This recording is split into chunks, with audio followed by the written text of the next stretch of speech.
جریر رضی اللہ تعالیٰ عنہ بیان کرتے ہیں ہم دن کے پہلے پہر رسول اللہ صلی اللہ علیہ وسلم کی خدمت میں حاضر تھے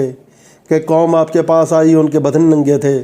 انہوں نے اونی دھاری دار عام چادریں پہن رکھی تھیں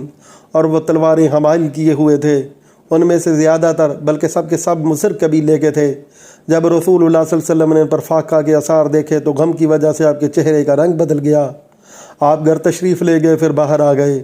آپ نے بلال رضی اللہ تعالیٰ عنہ کو حکم دیا تو انہوں نے اذان دی اور اقامت کہی۔ آپ صلی اللہ علیہ وسلم نے نماز پڑھائی، پھر خطبہ ارشاد فرمایا، لوگو اپنے رب سے ڈر جاؤ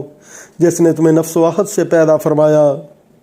اور اسی سے اس کا جوڑا پیدا کیا، اور ان دونوں کی نسل سے بہت سے مرد اور عورتیں پھیلا دیں، اور اس اللہ سے ڈرو جس کے نام پر تم ایک دوسرے سے سوال کرتے ہو، اور قرابت داری کے